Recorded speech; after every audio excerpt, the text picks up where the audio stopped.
Hello दोस्तों, तो इस वीडियो में हम देख रहे हैं the colonial era in India. ये जो सोशल साइंस का क्लास 8 का 4th चैप्टर है, इस चैप्टर का ये सेकेंड पार्ट होने वाला है, जिसमें हम देखने वाले हैं यूरोपियंस इन इंडिया। जो यूरोपियंस है वो भारत में उन्होंने क्या किया, और उसके बाद the Portuguese commerce and atrocities. ये 2 पॉइंट इस वीडियो में हम आज डिस्कस करने वाले हैं। ओके, वीडियो अगर आपको अच्छा लगता है तो चैनल को लाइक शेयर और सब्सक्राइब जरूर कीजिएगा। चलिए फिर बिना वक्त गवाए शुरू करेंगे यूरोपियंस इन इंडिया, इसे समझने के लिए। यूरोपियंस इन इंडिया, इसका मतलब होता है कि भारत में यूरोपीय, वे ऐसे यूरोपियन देश, ऐसे यूरोपियन लोग जो भारत आए, उन्होंने व्यापार किया यहाँ पर, और बाद में यहाँ पे उन्होंने उनका खुद का शासन स्थापित किया। इसका मतलब है कि इंडिया को उन्होंने कॉलोनाइज किया। अंडरस्टैंड? तो इसके बारे में हम समझेंगे। तो शुरुआत में क्या दिया, देखो, India traded with the Greeks and the Romans over 2 millennia ago. Bharat का जो व्यापार था वो ग्रीक्स और रोमन्स के साथ था। 2000 साल पहले से ये होता आ रहा था। किसके साथ? ग्रीक्स और रोमन्स के साथ। मिलेनिया मीन्स हजार। तो 2000 साल पहले से ये व्यापार होते आया था ग्रीक्स और रोमन्स के साथ में। इंडियन गुड्स, अभी भारत के जो गुड्स है, चीज़ें, वस्तुएं, उसमें स्पेसिफिकली कौन सी? स्पाइसेस मीन्स मसाले, कॉटन मीन्स कपास, आइवोरी मीन्स हत्ती के जो दांत होते हैं वो, जेम्स मीन्स रत्न, सैंडलवुड चंदन, टीक वुड मीन्स सागवान की लकड़ी, वुड स्टील, साथ ही साथ among other commodities were highly sought after in the Mediterranean world. अब ये सब जो चीज़ें हैं, ये जो मैंने आपको बताई, वो क्या थी? तो मेडिटेरियन वर्ल्ड मीन्स भूमध्य सागर का जो क्षेत्र है, वहाँ पे रहने वाले जो लोग थे उनके लिए बहुत कीमती थी। मीन्स वो लोग ये ज़्यादा बहुत खरीदते थे। अंटिल द 16th सेंचुरी तक, when European powers began sailing to the Indian subcontinent, जब यूरोपियन देश भारत की ओर समुद्री रास्तों से आने लगे, मीन्स जब यूरोपियन पावर्स आने लगे इंडियन सब कॉन्टिनेंट में समंदर के रास्ते से, India was vibrant economic and cultural power. उस टाइम पे, तब तक भारत क्या था? तो एक समृद्ध ऐसा आर्थिक और सांस्कृतिक केंद्र था। Understand? Historical estimates by economist Angus Maddison particular, इसने क्या बताया, देखो, हिस्टोरिकल एस्टिमेट है ये, ऐतिहासिक अनुमान, सजेस्ट दैट, उसने बताया कि India contributed at least 1/4 of the world GDP. जो दुनिया की 1/4 जीडीपी है, 1/4 हिस्सा जीडीपी का दुनिया का भारत अकेले देता था। ठीक है, इन दिस होल पीरियड, इस पूरे टाइम में, इस लंबे समय में, making it one of the 2 largest economies globally alongside China. और इस वजह से भारत दुनिया की सबसे बड़ी 2 अर्थव्यवस्थाओं में से एक था। 2 अर्थव्यवस्था कौन सी? एक इंडिया और दूसरा कौन सा? चाइना। ये दोनों बड़ी अर्थव्यवस्था थी। Whose contribution was of the same order. इसका मतलब है कि चाइना का भी जो ये बोल सकते हैं हम योगदान है, वो लगभग बराबर था। दोनों देशों का एक समान ऐसा योगदान था जीडीपी में। अंडरस्टैंड? अभी जीडीपी का मतलब दिया, देखो यहाँ पे थोड़ा सा वो समझ लेंगे। जीडीपी का मतलब होता है, एब्रिविएशन एक्चुअली है जीडीपी, ग्रॉस डोमेस्टिक प्रोडक्ट। इसका विस्तृत रूप जिसे हम बोल सकते हैं जीडीपी का, सकल घरेलू उत्पाद जिसे हम बोल सकते हैं शुद्ध हिंदी में। A measure of the value of goods and services a country. अब इस सरल शब्दों में अगर देखा जाए तो जीडीपी का मतलब क्या होता है, मैंने आपको बताया, ग्रॉस डोमेस्टिक प्रोडक्ट। और इसका मतलब होता है, आप समझ लो अच्छे से, एक साल में जो देश है कितनी सामान बनाता है और कितनी सेवाएं देता है, उसकी कुल कीमत को बोला जाता है जीडीपी। यही यहाँ पर दिया हुआ है।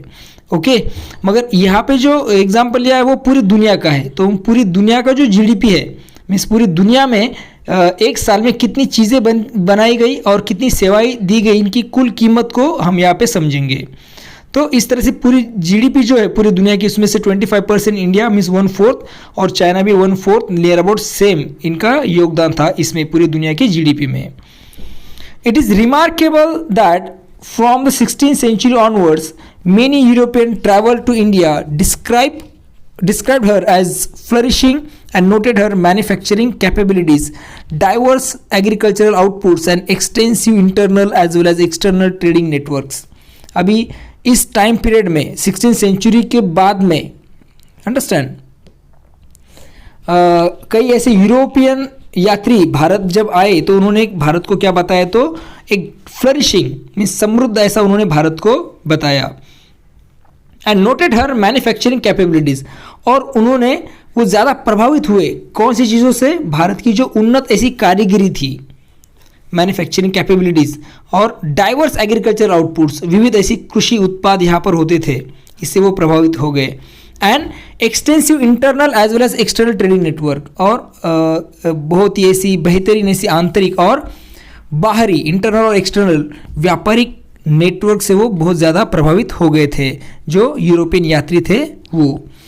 However this economic prosperity also made India an attractive target for European colonial ambition. जो यूरोपियन कॉलोनियल एम्बिशन है मीन्स यूरोपीय औपनिवेशिक शक्तियाँ जो है, यूरोपियन पावर्स, ये सब भारत की तरफ क्या हो गई, तो अट्रैक्ट हो गई, आकर्षित हो गई.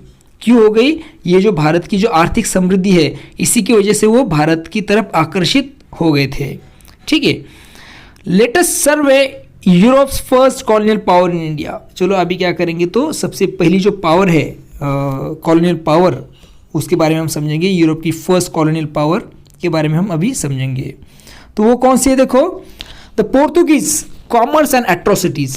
पोर्तुगीज कॉमर्स मीन्स व्यापार और एट्रोसिटीज मीन्स अत्याचार. व्यापार भी किया उन्होंने और अत्याचार भी किया भारतीय लोगों पे.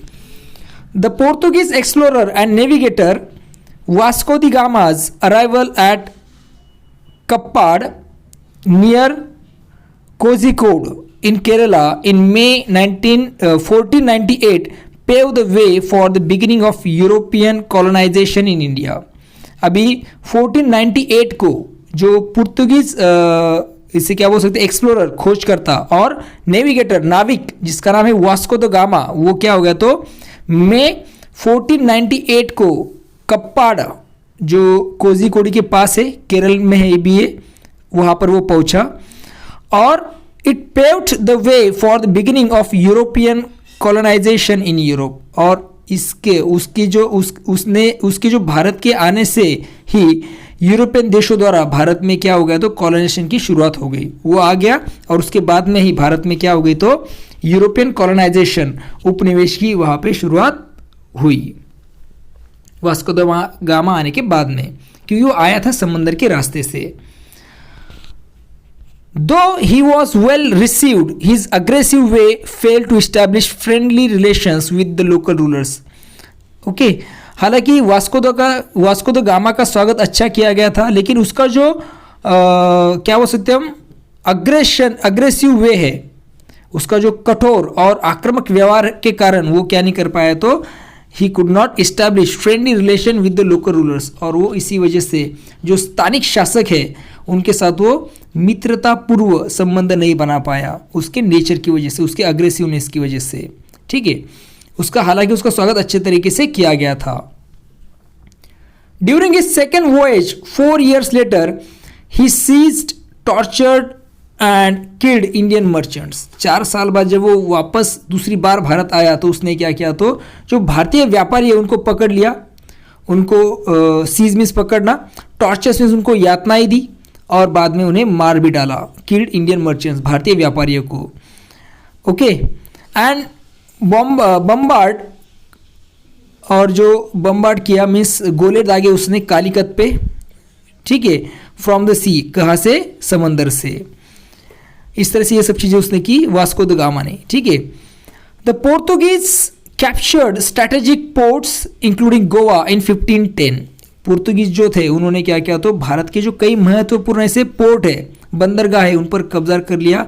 उसमें से कौन सा, गोवा, ये सबसे इंपॉर्टेंट था.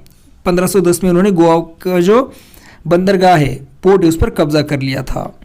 ठीक है, which became the capital of their colony in India. आगे चलकर वो भारत की क्या, उनकी कॉलोनी का वो राजधानी बन गया, गोवा. ठीक है, पोर्तुगीज लोगों के इसका, पोर्तुगीजों का.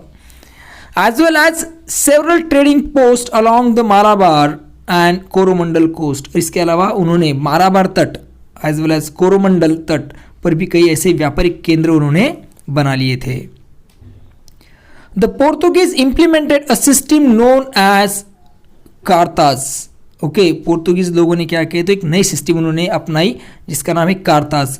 एक व्यवस्था उन्होंने लागू की। एक्चुअली ये क्या था, एक तरह का पास था, understand, requiring all ships in Arabian Sea to purchase Portuguese permits for navigation.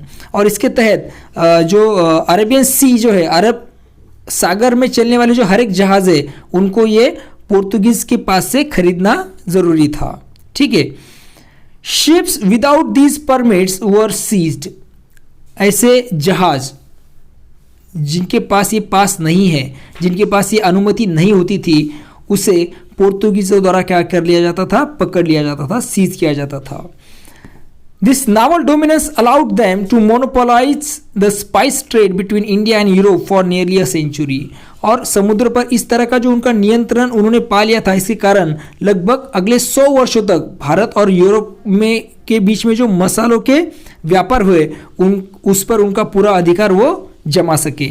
उनका पूरा अधिकार था जो स्पाइस का ट्रेड हुआ इंडिया और यूरोप में अगले 100 सालों में। क्यों? उनका जो डोमिनेंस था किस पे, तो समंदर पे, इसकी वजह से ये सब चीज़ें हुई। अलोंगसाइड कमर्शियल एक्सप्लॉयटेशन, व्यापार में शोषण के साथ साथ ही, the Portuguese presence in western India was characterize by religious persecution. Means व्यापार में उन्होंने शोषण किया, उसके साथ साथ ये जो पोर्तुगीज थे उन्होंने क्या किया, तो पश्चिम भारत में उनकी मौजूदगी के साथ उन्होंने क्या किया, तो धार्मिक अत्याचार भी उन्होंने किए। और इसी के लिए उन्हें जाना जाता है कि पश्चिम भारत में उन्होंने बहुत सारे धार्मिक अत्याचार भी करवाए थे। इन गोवा दे इस्टेब्लिश द इक्विसिजन इन 1560।